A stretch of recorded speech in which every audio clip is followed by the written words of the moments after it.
তাকবীর, নারায়ে তাকবীর।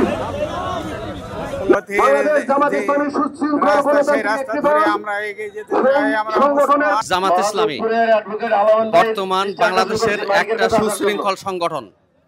সাথে সাথে এদের বিরুদ্ধে কোনো চাঁদাবাজি, কোনো ধর্ষণ, কোনো প্রকারের দুর্নীতির প্রমাণ এই পর্যন্ত পাওয়া যায় নাই। আর এরকম একটা সংগঠনের সাথে জড়িত হয়ে আমি আমার ব্যক্তিগত জীবনকে ধন্য মনে করি। জাগবে এবার চাষা বসা, জাগবে মাঝি মাল্লা, সৎ লোকের শাসন হবে, জিতবে দাঁড়িপাল্লা। এই স্লোগানকে সামনে রেখেই মানিকগঞ্জ 1 আসনে জামায়াতে মনোনীত প্রার্থী ডক্টর আবু বকর সিদ্দিকী গৃহ দৌলতপুর শিবালয়ে জামায়াত নেতাকর্মীদের নিয়ে আজ 22শে নভেম্বর রোজ শনিবার বেলা 10 ঘটিকা হতে পাটুরিয়া থেকে মোটরসাইকেল শোডাউন করেন। মোটরসাইকেল চলাকালীন অবস্থায় ঢাকা রিচা মহাসড়কের শৃঙ্খলা বজায় রেখে মোটরসাইকেল শোডাউন করেন ডক্টর মোহাম্মদ আবু বকর সিদ্দিক। এ সময় পাটুরিয়া হতে প্রথমে আরিচা, এরপর উথুলি, টেপরা, বরঙ্গাইল, মহাদেবপুর, বানিয়াজুরি, তরা হয়ে দৌলতপুরের উদ্দেশ্যে রওনা দেন। এ সময় বিভিন্ন নেতাকর্মী একটাই স্লোগান দেয়, দাঁড়িপাল্লা দাঁড়িপাল্লা, জিতবে ইনশাআল্লাহ।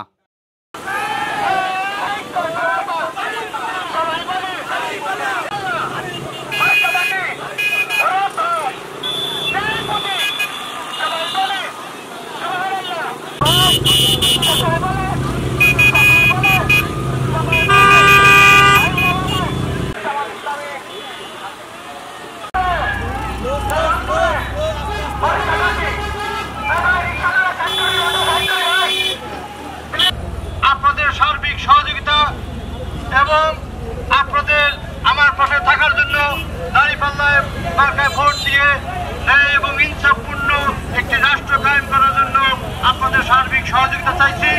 আপনারা আমার সাথে থাকবেন, দাঁড়িপাল্লা মার্কায় ভোট দিবেন।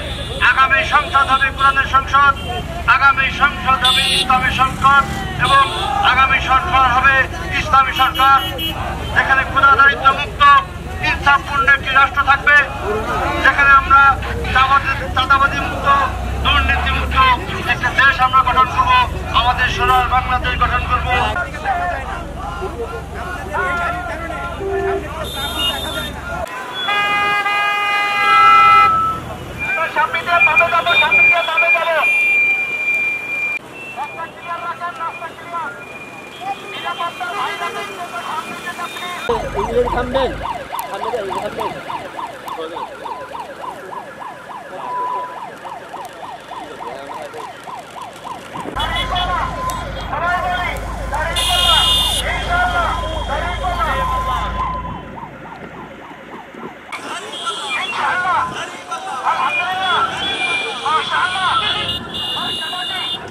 দৌলতপুর শিবালয়ে আমরা র্যালি করব।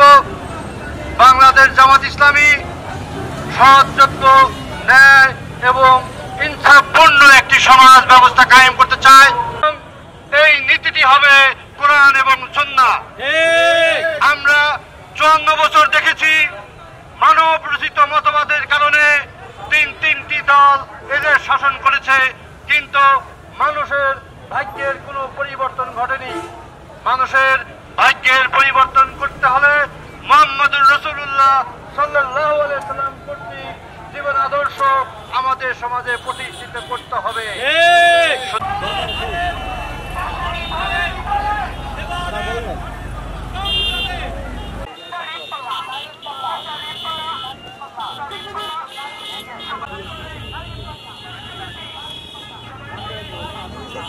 বাংলাদেশ জামাত ইসলামী ক্ষমতায় আসলে এদেশে দুর্নীতি এবং চাঁদাবাজি সমূলে বিনাশ করবে, ন্যায় এবং ইনসাফপূর্ণ একটি আধুনিক কল্যাণ রাষ্ট্র প্রতিষ্ঠা করবে।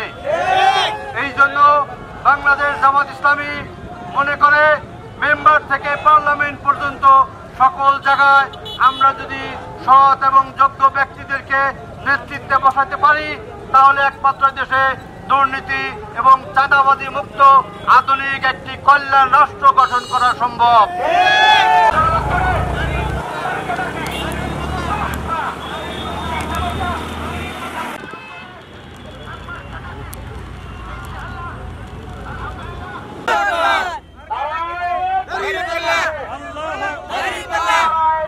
দাঁড়িপাল্লা দাঁড়িপাল্লা দাঁড়িপাল্লা দাঁড়িপাল্লা দাঁড়িপাল্লা দাঁড়িপাল্লা দাঁড়িপাল্লা সবাই বলো দাঁড়িপাল্লা দাঁড়িপাল্লা দাঁড়িপাল্লা দাঁড়িপাল্লা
এখন আপনাদের সম্মুখে সংক্ষিপ্তভাবে কথা বলবেন আজকের প্রোগ্রামের সমাপ্তি দিবেন ডক্টর আবু বকর সিদ্দিক ভাই। যারা আজকে এই মোটর র্যালিতে অংশগ্রহণ করলেন, দীর্ঘ সময় ধরে দীর্ঘ পথ পাড়ি দিয়ে আজকে যারা বরঙ্গাইল কলেজে আসলেন, আপনাদের সবার জন্য আমি দোয়া করি কিয়ামতের ময়দানে আজকের এই সময়দান আল্লাহ যেন কবুল করে নেন।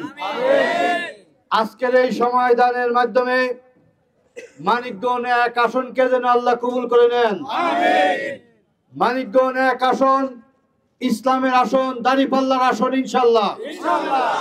আজকের এই মোটর র্যালির মাধ্যমে আমরা যে গণজোয়ার সৃষ্টি করলাম, এই গণজোয়ারের মাধ্যমে মানুষের প্রত্যেকের কানে কানে পৌঁছাই দিতে হবে এবারে নির্বাচন দাঁড়িপাল্লার নির্বাচন। মানুষ 54 বছরে বিভিন্ন তন্ত্রমন্ত্র দেখেছে, সুতরাং এবার আর কোনো তন্ত্রমন্ত্রে বিশ্বাসী নয়। মানুষ আর অন্য কোনো মার্কায় ভোট দিতে চায় না, এবার মানুষ দাঁড়িপাল্লায় ভোট দিতে চায় ইনশাআল্লাহ। আপনাদের সবার জন্য আমি দোয়া করি, আপনাদের সবার মঙ্গল কামনা করি। আগামীতে এইভাবে ডাক দিলে আপনারা ইনশাআল্লাহ আসবেন তো ভাই? ইনশাআল্লাহ। আমি আমার এলাকাবাসীকে সহ মানিকগঞ্জ এক আসনের পক্ষ থেকে আপনাদের সবার জন্য আমি আমার দুঃখ প্রকাশ করছি। যদি কোনো কষ্ট পেয়ে থাকেন, আজকের খাবার দেরি হয়ে গেছে, তারপরেও আপনারা কষ্ট করে যেখানে আসছেন, এখনো ধৈর্য নিয়ে আছেন, এজন্য আমি আপনাদের আমার পক্ষ থেকে দুঃখ প্রকাশ করছি। এজন্য ভবিষ্যতে আমরা দাঁড়িপাল্লার বিজয় ছিনিয়ে আনবো ইনশাআল্লাহ। এজন্য আর কথা বাড়াবো না, এখন সবাই ক্ষুধার্ত। সবাইকে আবারও ধন্যবাদ জানিয়ে, আমার অত্র এলাকার সবাইকে আমার পক্ষ থেকে ধন্যবাদ জানিয়ে, মোবারকবাদ জানিয়ে আমার কথা শেষ করছি। ওয়া মা তাওফীক ইল্লা বিল্লাহ। আসসালামু আলাইকুম ওয়া রাহমাতুল্লাহি ওয়া বারাকাতুহু। আসসালাম। সবাই বসেন ভাই, বসলে দেখতে ভালো লাগবে, সবাই বলবে সুশৃঙ্খল, ঠিক আছে? সবাই বসেন, আমিও আপনাদের সামনে করবো, সবাই বসে যান ভাই, সবাই বসে যান, বসে যান ভাই, বসেন বসেন ভাই, সবাই বসেন, আমরাও বসবো ভাই, আপনারা বসেন সবাই ভাই, সব বসেন, ঠিক আছে?